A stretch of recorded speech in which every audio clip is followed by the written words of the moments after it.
Muy bien, vamos ahora de inmediato a dar pase a lo ocurrido en la reunión de la Comisión Investigadora de Abusos Sexuales contra Menores en distintas organizaciones que preside el congresista Alberto de Belaunde. Como les hemos referido, allí se presentó la representante de Save the Children en el Perú. Ella es Rosa Vallejos, y entre otros datos que dio, pues apuntó que el 76% de las víctimas de violencia sexual son nada menos que niños, niñas y adolescentes. Preocupantes cifras, veamos.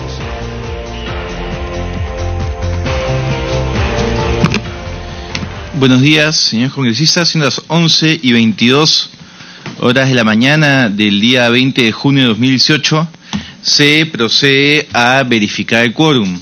Nos encontramos presentes la congresista Gloria Montenegro y quien les habla, la UNDE. Y contamos con una justificación de inasistencia del congresista Gilmer Trujillo. Y nos informan que la congresista Ana María Choquehuanca está en camino. Lamentablemente no contamos con quórum, pero haremos esto una sesión informativa y compartiremos, por supuesto, esta valiosa exposición con los colegas que no han llegado, pero que estoy seguro será muy importante para ellos. Lo importante también es que se encuentran presentes el equipo técnico de la comisión, que está muy deseosa de poder escuchar de la experiencia de Save the Children. Igual procederé a la sección despacho. Quisiera compartir con ustedes algunos temas administrativos importantes para el funcionamiento de la comisión. El día viernes 15 de junio, desde el área de mantenimiento del Congreso, se nos informó verbalmente que el equipo técnico de la comisión investigadora podrá ejercer sus labores en una oficina localizada en el tercer piso del edificio Luis Alberto Sánchez. Por lo pronto, el personal se ha instalado provisionalmente en mi despacho, a fin de iniciar el importante trabajo asignado. Esperemos que dicho ofrecimiento pueda cumplirse para poder cumplir con los objetivos de esta comisión. El día lunes 18 de junio, finalmente, el área de recursos humanos del Congreso concluyó sus trámites internos y permitió que el personal técnico de la comisión investigadora pueda firmar sus respectivos contratos de trabajo. Partes de ellos ya nos acompañan el día de hoy en la sesión. Si hay si hay algún miembro que tenga interés en algún documento de la comisión, puede solicitarlo al despacho de la presidencia, el cual facilitará la copia de los documentos requeridos para los fines respectivos. En la sección informes, la presidencia informa que tenemos que informar que lamentablemente el congresista Miguel Castro ha renunciado a ser titular de esta comisión investigadora. El día 19 de junio, ayer, hemos recibido este oficio. También hay que informar que el próximo martes 26 de junio no habrá sesión ordinaria de la comisión investigadora debido a que estaremos en semana de representación. Por ello se coordinará desde la presidencia para definir las fechas de las próximas sesiones. Asimismo, la presidencia informa que en los próximos días sostendrá reuniones con titulares de diferentes instituciones con competencia en la materia a fin de comprometer su apoyo en el envío de la información que ya estamos solicitando. La presidencia concede el uso de la palabra a la congresista si es que desea hacer algún informe. En caso contrario, pasamos a la sección pedidos. Y si no existiera ningún pedido, pasamos finalmente a la orden del día. Tenemos a continuación la presencia de las representantes de la organización Save the Children para que lleven a cabo la presentación sobre la problemática del abuso sexual contra menores que se detalló en la agenda. Como sabemos, Save the Children es una organización que tiene 98 años de experiencia y mucha experiencia en nuestro país y en esta problemática, y seguiremos la misma metodología que hemos hecho en sesiones anteriores, que es escuchar la exposición, y si tenemos preguntas o comentarios los haremos al final de la misma. Así que les dejo en uso de la palabra a Ruth Santisteban, asesora regional de Save the Children para América Latina, y a Rosa Vallejos, coordinadora del programa en Perú de esta organización. Adelante. Buenos días, señor congresista de la UNDE, señora congresista, asistentes todos. Agradecer la invitación a formar parte de esta comisión. Efectivamente, Save the Children trabaja en 120 países del mundo para contribuir en asegurar los derechos de los niños, niñas y adolescentes. Y en el tema específico de violencia sexual, hemos venido trabajando en 8 regiones del país. Y hay un modelo que también queremos compartir, que es un modelo de trabajo frente a la violencia sexual en Huánuco. Y bueno, sin más preámbulos, voy a pasar a la presentación. La he dividido, primero vamos a hablar de una data general, alguna definición de abuso, otros datos recogidos en la encuesta de adolescentes que hicimos el año pasado, la estrategia, cómo a través de los modelos pensamos que se debe asegurar mejor el ejercicio de los derechos y el cumplimiento de las obligaciones de todas las instancias de protección frente a la niñez y adolescencia, algunas recomendaciones y algunas conclusiones.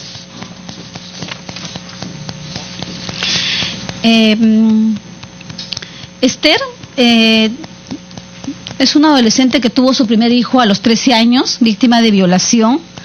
Fue amenazada por el agresor sexual para no hacer la denuncia, para que no avise a su familia, y estuvo expuesta a violencia durante muchos años.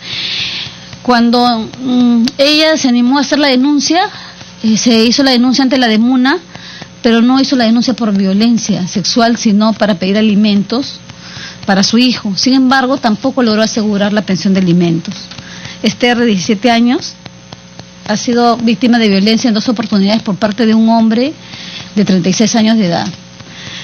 Este es uno de los testimonios que nosotros hemos recogido a partir de las visitas de trabajo que se hizo para una investigación sobre el embarazo adolescente que tienen ustedes en la carpeta que les hemos traído, pero que sin duda nos refleja la situación a la que las adolescentes están expuestas, y muchas veces de no conocer cuáles son los mecanismos de protección, de muchas veces sentir mucho miedo y no saber qué hacer para pedir ayuda, o sea, que la amenaza del agresor la devasta, que no es capaz de recurrir a su propia familia. En realidad nos presenta varias de las problemáticas que se relacionan con violencia sexual y sobre todo el tema del embarazo, que es un embarazo no deseado a partir de la violencia. ¿Qué nos dice la data? Que cada día 5 niñas de entre 9 y 13 años están dando a luz por embarazo adolescente. Y entre lo que va del año 2010 al 2017 hay 33.000 casos de violencia sexual, y el año pasado tuvimos 25.068 denuncias por violencia sexual, 8% más de violencia que en el año 2016. De estos casos de violencia sexual, el 76% de los casos, las víctimas eran niños, niñas y adolescentes. 4 de las 5 denuncias por violencia sexual son de niños, niñas y adolescentes. Eso lo hemos recogido del Observatorio de la Criminalidad. Definitivamente las más vulnerables en el tema de violencia son niños, niñas y adolescentes. Y producto de ello también se refleja el tema del embarazo adolescente en adolescentes de 12 a 17 años, y que cada día, los datos nos reflejan que cada día más de 16 niñas y adolescentes, mujeres, sufren violencia. 13 de cada 100 adolescentes están embarazadas o son madres. Y de acuerdo al ENDES, en la zona rural la cifra se eleva de 23 por cada 100 adolescentes. Pero cuando hablamos de violencia sexual, ¿a qué nos estamos refiriendo? Abuso sexual y a violencia sexual y a otras formas de explotación.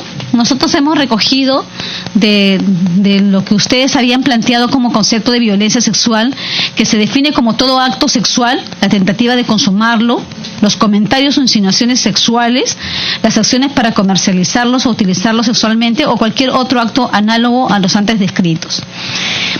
Y ese concepto que ustedes bien lo han planteado está recogido y fundamentado en la Observación General número 13 del Comité de Derechos del Niño, cuando se refiere que violencia sexual tiene que ver con abuso sexual y tiene que ver con explotación sexual.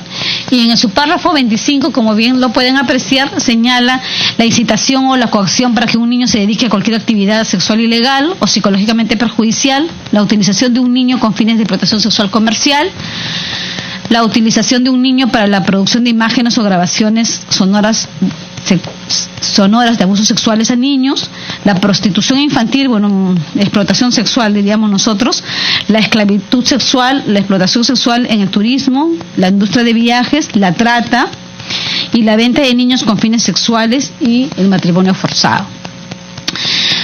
La observación también nos hace hincapié que muchos niños sufren abusos sexuales que pese a no mediar fuerza o coerción física, son intrusivos, opresivos y traumáticos desde el punto de vista psicológico.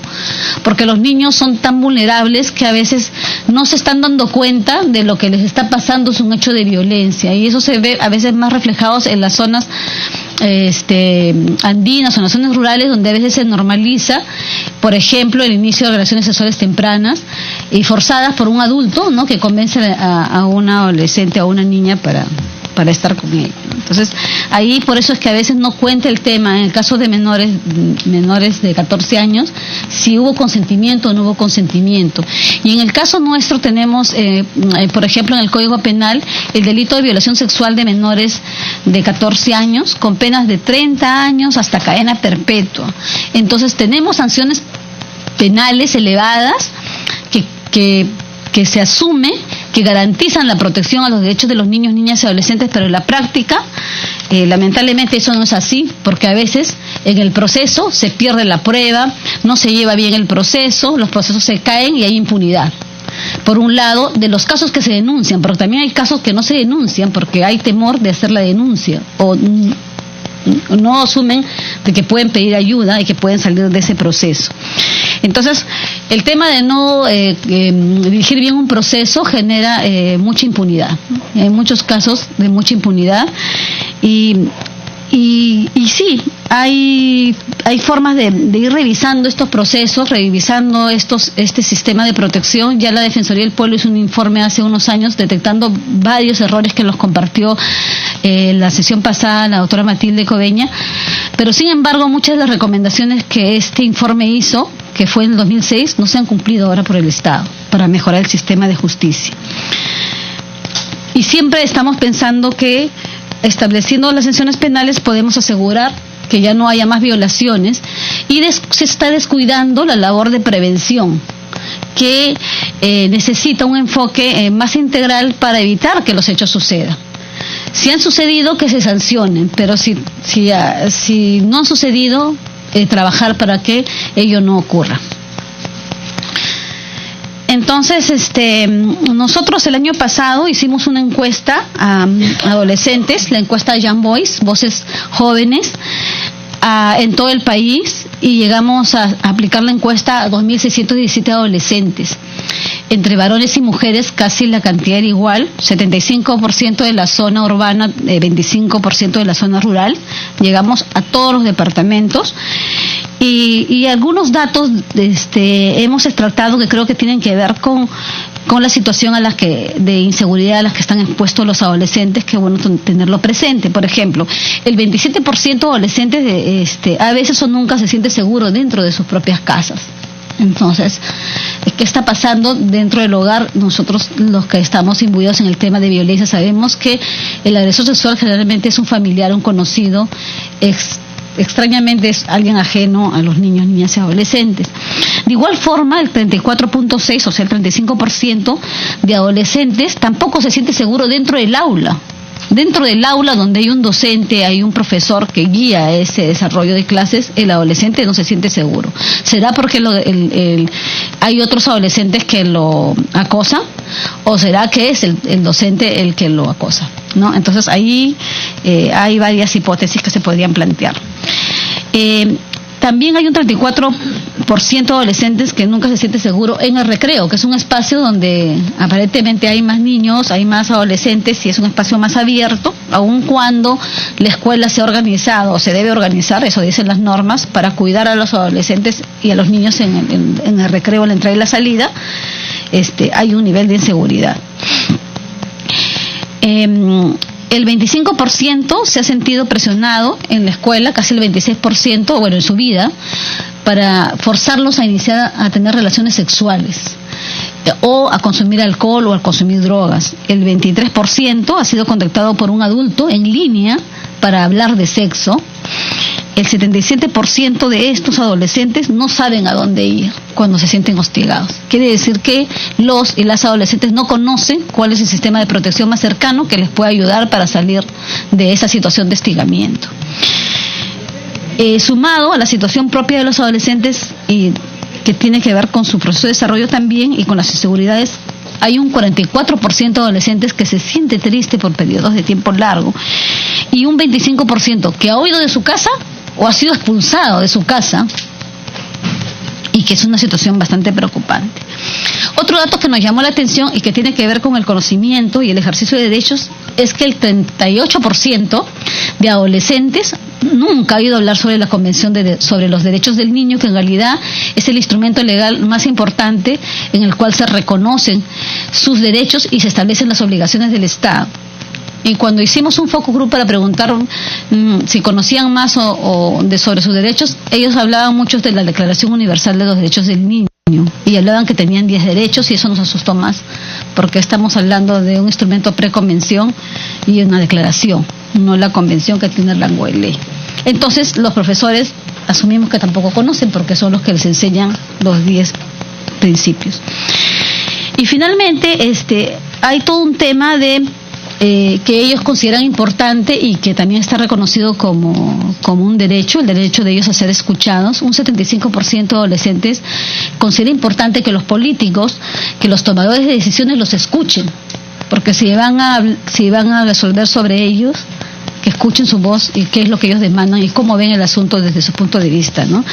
Sin embargo, cuando preguntábamos, por ejemplo, en qué espacios de participación ellos asistían, solamente el 8% de adolescentes dijo haber tenido la oportunidad de participar en el espacio municipal, por ejemplo. Ahora hay mucho trabajo con los consejos consultivos de niños, niñas y adolescentes a nivel municipal. Entonces, esos datos sin duda nos reflejan las necesidades que tenemos que ir abordando, porque hay temas que no están visibilizados en nuestra práctica. Incluso yo diría, a veces los que estamos trabajando derechos de los niños, niñas y adolescentes no tenemos esta información, recién la hemos obtenido, asumimos las prioridades, pero escuchando sus voces sabemos que hay varias áreas donde tendrían que trabajar, ¿no? La escuela, que sería a través del Ministerio de Educación, el sector salud, que brinda el servicio de atención y soporte psicológico, el trabajo con salud con adolescentes, y si seguimos desmenuzando, van a salir los otros sectores, ¿no? Entonces, desde Save the Children, como les comentábamos, hemos planteado una estrategia de intervención como un modelo para trabajar temas de violencia sexual en tres niveles: en el nivel de la prevención, en la atención, pero también en la articulación y la incidencia, ¿no? En el tema de prevención sabemos que es importante trabajar todo un tema preventivo para evitar que los hechos sucedan, y para eso hemos considerado importante trabajar procesos de formación, no solamente con los operadores y los prestadores de servicios que requieren saber cómo intervenir adecuadamente, pero también con las propias organizaciones sociales de base, que es el soporte comunitario, y también con los propios niños, niñas y adolescentes, para que ellos también puedan conocer sus derechos, saber a dónde tienen que ir, pero también ejercer sus prácticas de autocuidado para evitar la violencia. Entonces, ese trabajo se plantea de prevención, trabajo en la familia, trabajo en la escuela, trabajo en la comunidad, para trabajar un sistema comunitario de prevención. A nivel local, reforzar todo eso, este tipo de intervenciones. A nivel de la atención, se ha trabajado una ruta integral de atención para víctimas de violencia sexual contra niños, niñas y adolescentes, que aparece en la imagen siguiente, y también fortaleciendo la mejora de las capacidades. Y ahí, y también lo vamos a ver en las recomendaciones, nosotros hemos trabajado diplomados de capacitación en sistemas de protección frente a violencia sexual con la Universidad Emilio Valdizán de Huánuco y la organización Paz y Esperanza, que es nuestra organización socia, y se ha trabajado con diplomados para operadores de sistema de justicia, para organizaciones sociales de base y para niños, distintos diplomados. También se ha promovido un sistema de maestría en políticas de niñez y adolescencia a la Unival por varios años con el apoyo de Save the Children Suecia, y ahora la universidad ya lo ha asumido como práctica, ya ellos lo están haciendo porque ya lo han asumido, el Estado lo asumió como una necesidad de trabajar, es la única maestría en sistemas de protección frente a la violencia de niños, niñas y adolescentes. Y finalmente, trabajar todo el tema de articulación e incidencia, promoviendo el desarrollo de capacidades, porque si la sociedad se informa, conoce sus derechos, puede hacer la labor de vigilancia. Y en esa labor de vigilancia ahora estamos en un proceso, las organizaciones de niñez también, en trabajar para que en los acuerdos de gobernabilidad se incluyan el alcanzar los objetivos de desarrollo sostenible que tienen que ver con la prevención de la violencia contra la mujer y la prevención y el aseguramiento de acabar con la violencia contra niños, niñas y adolescentes. Básicamente el objetivo 5 y el 16. Y ahí se está trabajando la promoción de los acuerdos de gobernabilidad con la Mesa de Concertación de Lucha contra la Pobreza, que son acuerdos que suscriben los candidatos a alcaldes, los candidatos a gobernadores regionales, para que incluyan en su plan de trabajo estrategias para trabajar violencia. Entonces se trabaja en estos 3 niveles. Y nosotros, en el marco de las intervenciones, hemos encontrado efectivamente que tenemos planes excelentes. Tenemos Plan Nacional de Acción por la Infancia y Adolescencia 2012-2021, tenemos Plan de Embarazo Adolescente, tenemos plan en planes y tenemos bastante.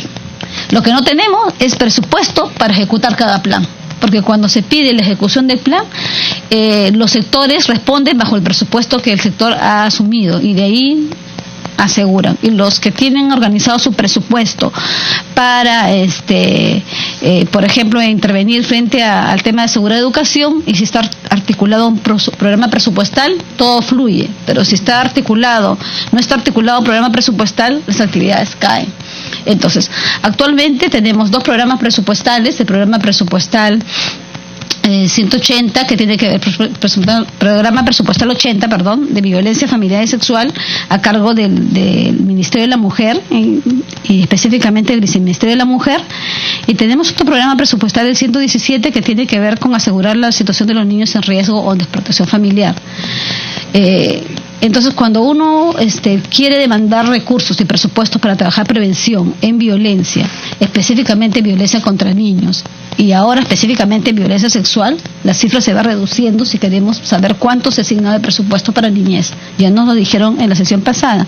De acuerdo a la taxonomía de gasto público, menos del 1% se destina a protección frente a la violencia. Entonces, esa es una deuda que tenemos todos, y que no solamente es responsabilidad del sector, y que es importante tenerlo en cuenta al momento de aprobar presupuestos. Entonces, esa es una preocupación y cruza el modelo, porque cuando se quiere hacer realidad que este sistema funcione, se necesita recursos para mejorar servicios diferenciados para adolescentes, para mejorar capacidades de los profesionales que dirigen y que deben hacer trabajo de prevención y hacer trabajo de administración de justicia. Sin embargo, también, si no se incluye el enfoque de igualdad de género, el tema de los derechos del niño, el reconocer al niño como persona, como sujeto de derechos, y el trabajar todo el plano de prevención, tampoco podemos avanzar hacia reducir los índices de violencia. No sabemos, la data nos dice que la mayoría de víctimas son mujeres, y que la violencia en niñas y adolescentes es mayor. Entonces tenemos que trabajar para promover relaciones igualitarias. Y por eso, como indicaba, es importante asegurar que los servidores públicos estén adecuadamente capacitados. Entonces, a veces uno espera que el docente de una escuela o el director de una escuela pueda resolver un caso e intervenir.